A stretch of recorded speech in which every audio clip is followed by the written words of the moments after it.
नमस्कार, मैं मनीष स्वागत करता हूं आपको अपने इस यूट्यूब चैनल पे। दोस्तों, दो लोकसभा जो पार्लियामेंट है लोकसभा के, उसके मेंबर का लेटर मैं आपको दिखाऊंगा कि इन्होंने क्या लिखा है रेलवे के संदर्भ में। रेलवे में अप्रेंटिसशिप के कैंडिडेट के संदर्भ में इन्होंने क्या लिखा है, देखिएगा। ये जो लेटर है वो 16/6/2023 को ही लिखा गया था और इनका नाम है उन्मेष भाई साहब Patil, member of parliament, Lok Sabha के सदस्य हैं। और यहाँ पे एक और हैं जो कि महाराष्ट्र से ही इन्होंने मतलब कि कंस्टिट्यूंसी में जीता है और ये भी लोकसभा के मेंबर हैं, मेंबर ऑफ पार्लियामेंट लोकसभा। और ये है डॉक्टर हीना विजय कुमार गावित। तो इन्होंने दोनों ने, ये तो 30 तारीख को ही इन्होंने लिखा है और ये भी महाराष्ट्र से हैं। और ये और भी पोस्ट पे हैं, chairperson committee of empowerment of women के मेंबर हैं। तो अब देखिए इसमें क्या लिखा है और किस संदर्भ में इन्होंने लिखा है। देखिएगा, यहाँ पे सब्जेक्ट है direct appointment in railway of trained apprentice and DOPT guideline respected sir. यहाँ पे देखिएगा जो लिखा गया है, किनको लिखा गया है, ऑनरेबल अश्वनी सर को लिखा गया है, अश्वनी वैष्णव जी, मेंबर ऑफ यहाँ सॉरी मिनिस्टर ऑफ रेलवे। और ये मेंबर ऑफ राज्यसभा है, हालांकि लोकसभा से ये नहीं जीते हैं, राज्यसभा के सदस्य हैं। तो फिर भी सबसे बड़ी चीज़ ये है कि इन्होंने लिखा है, जो रेल मिनिस्टर को उन्होंने ये लिखा है, देखिएगा। I would like to bring your kind notice the following matter which deserve your kind attention. और क्या अटेंशन दिलाना चाह रहे हैं, a number of trained apprentice including एवब, यहाँ पे 10,000 कैंडिडेट, ये महाराष्ट्र की बात कर रहे हैं कि महाराष्ट्र रीजन में 10,000 से एवब कैंडिडेट हैं। ऐसा नहीं कह रहे हैं कि 10,000, 10,000 से ज़्यादा कैंडिडेट हैं।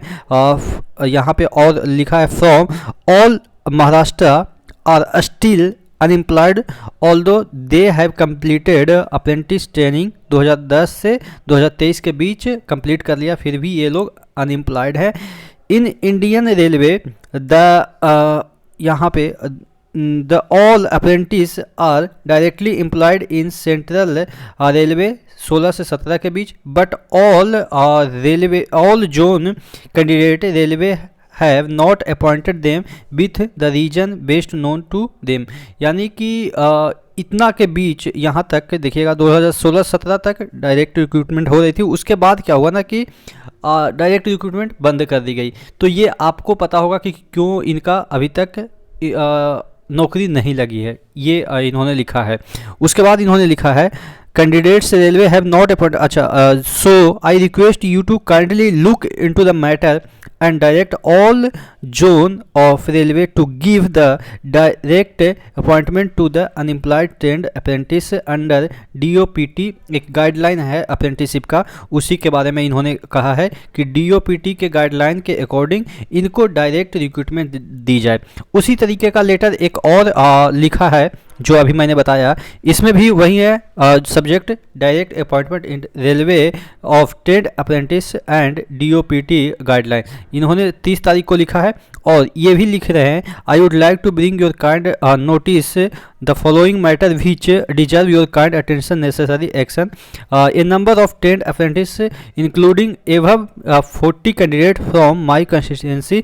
यानी कि इनके कंस्टिट्यूंसी, कौन सा कंस्टिट्यूंसी है वो भी एक मिनट क्या हो गया, हाँ, इनके कंस्टिट्यूंसी नान दरबार है, महाराष्ट्र के।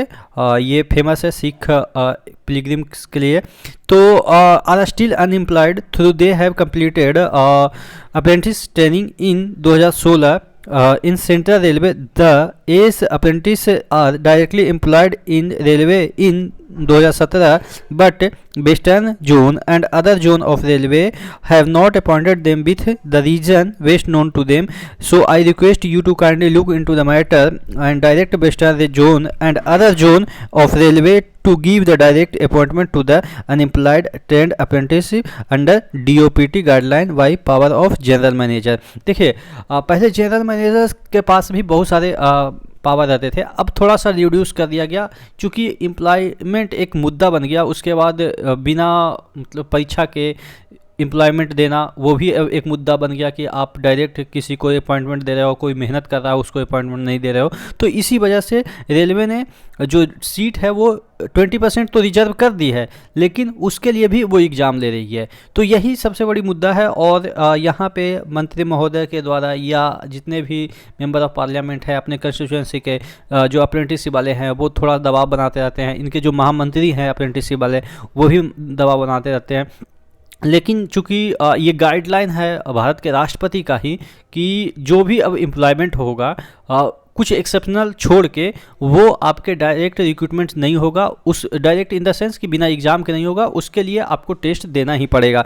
तो ये मेरे लिए मुझे लगता है कि ये सही भी है। कम से कम एक प्रॉपर टेस्ट तो आप कर ही सकते हैं, क्योंकि देखिए डायरेक्ट रिक्रूटमेंट में क्या होता है ना कि कई बार आदमी एलिजिबल नहीं भी होता। देखिए मैं बुराई नहीं कर रहा हूँ, देखिए अप्रेंटिसशिप कर रखे हैं उनके लिए भी ये अच्छा है। हो सकता है कि आज आपको डायरेक्ट रिक्रूटमेंट मिल जाए, इन फ्यूचर क्या होगा ना कि नंबर ऑफ़ कैंडिडेट बढ़ जाएंगे। सपोज 10 वैकेंसी है और नंबर ऑफ़ कैंडिडेट 1000 हैं, तो अब आप कहेंगे कि जो हमको भी दो, हम भी तो पास है, वो कहेगा हमको भी दो। तो उस समय क्या किया जा सकता है? उस समय ऐसा तो नहीं है कि लॉटरी सिस्टम से कि हाँ आपको 10 आदमी को पिक कर लिए कहीं से, तो आप कहेंगे कि इसमें भी भ्रष्टाचार है। तो ये सबसे बड़ी चीज़ है कि आपके लिए जब सीट रिजर्व कर दी है तो कम से कम अब उसमें आप फाइट कीजिए, और नहीं तो उसमें नहीं फाइट कर रहे हैं तो जनरल बाहर वाले से तो फाइट कर लीजिए। बाहर वाला भी देखिए आपके लिए 100% वैकेंसी है, और जो बाहर बैठे कैंडिडेट है जो अप्रेंटिसशिप नहीं कर रहे हैं उनके लिए तो सिर्फ 80% ही वैकेंसी है। तो मुझे जहाँ तक लगता है कि ये कोई गलत नहीं है। अब वो अलग बात है कि जो पहले से रूल आ रहा है चलता आ रहा था उसको थोड़ा सा चेंज होता है तो दिक्कत तो होती है। कोई भी चीज़ें चेंज होती है, रूल हटाइए, आप अपने ही लाइफ स्टाइल से जोड़िएगा। कि अगर आप एक्सरसाइज नहीं करते हैं, सुबह नहीं उठते हैं, अचानक आपको 2 दिन उठना पड़े तो कितना मुश्किल होता है। और लगातार आप 10 दिन उठिए, देखिएगा आसानी से आपका नींद भी उस समय टूट जाता है, मतलब कि सुबह में। तो यही होता है कि शुरुआती अभी ये नया रूल बना है कि डायरेक्ट रिक्रूटमेंट में आपको एग्ज़ाम तो देना ही पड़ेगा, एग्ज़ाम्स के बेसिस पे ही सिलेक्शन होगा। वो अलग बात है कि आपके लिए एक हॉरिजॉन्टल रिजर्वेशन रखी गई है। हॉरिजॉन्टल और वर्टिकल मैंने समझाया था, हॉरिजॉन्टल और वर्टिकल क्या होता है वो अगर चाहेंगे तो फिर से समझा देंगे, लेकिन इस वीडियो में नहीं, हम अगले वीडियो में या कभी और समझा देंगे। तो ये सब चीज़ें आती रहेगी, लेकिन इससे जो अदर बच्चे हैं जो कि एग्ज़ाम के थ्रू जा रहे हैं उनको इससे घबराने की बात नहीं है। अगर एक सपोज एक पॉसिबिलिटी भी देखते हैं कि अगर हो जाती है इनको डायरेक्ट रिक्रूटमेंट मिल जाती है तो बाहर वाले बच्चे का इनसे कोई फ़ायदा नहीं है, ना ही नुकसान है, क्योंकि वो 20% चाहे तो आपस में लड़के लें या उनको डायरेक्ट मिल जाए, वो उनकी प्रॉब्लम है। अब आप 80% वाले उसके वैकेंसी में तो ऑब्वियस जा ही नहीं सकते, 20% उनके लिए। हाँ वो कभी कभी ऐसा होता है, रेलवे चाहती है कि अगर नहीं फुलफिल होता है उनकी वैकेंसी तब जाके आपको अलॉट कर दी जाती है, लेकिन ऐसा कम ही अब चांस मिलता है। क्योंकि क्या होता है ना कि अप्रेंटिसशिप वाले भी बच्चे बहुत हो गए हैं, पहले अवेयर नहीं थे, अब हम लोग वीडियो बनाते रहते हैं तो अवेयर हो गए हैं। तो अप्रेंटिसशिप करके बहुत लोग बैठे हैं तो उनसे सीट फुल ही हो जाती है, खाली नहीं जाती है। तो जो बच्चे बाहर के हैं उनके लिए ये ना कोई अच्छी खबर है ना कोई बुरी खबर है, क्योंकि उनको इससे मतलब ही नहीं है। ये उन बच्चों के लिए थोड़ा बुरी खबर है जो कि पढ़ाई से डिरेल्ड हो गए हैं, यानी कि अब पढ़ाई लिखाई छोड़ दिए हैं, सोचें कि अप्रेंटिसशिप कर लिए नौकरी हो ही जाएगा, तो उन बच्चों के लिए बुरी खबर। लेकिन जो बच्चे अप्रेंटिसशिप कर लिए हैं और थोड़ा भी मेहनत करते हैं, थोड़ा इन द सेंस कि घंटे 2 घंटे रोज़ाना अगर पढ़ लेते हैं, एग्ज़ाम के नोटिफिकेशन निकलने के बाद की मैं बात कर रहा हूँ, ऐसा नहीं कि अभी से पढ़ते रहिए। एग्ज़ाम के नोटिफिकेशन निकल गई, आप 1-1 घंटा 2-2 घंटे पढ़ रहे हैं, कोई दिक्कत नहीं, आप जॉब भी करिए, प्राइवेट भी करिए, कहीं भी करिए। लेकिन आप अगर सिंसियर होकर 2 घंटे भी पढ़ लेते हैं तो आपका अप्रेंटिसशिप वाला जो वैकेंसी होती है 20% में ग्रुप डी के, वो आप निकाल लेंगे। तो यही खबर थी, आशा करते हैं चीज़ें समझ में आई होगी। चैनल पर नए हैं तो सब्सक्राइब जरूर कर दीजिएगा, मोटिवेशन मिलती है आपको भी, मैं आपको मोटिवेट करने की हमेशा कोशिश करता रहता हूँ। ठीक है, तो नेक्स्ट वीडियो मिलते हैं, तब तक के लिए जय हिंद।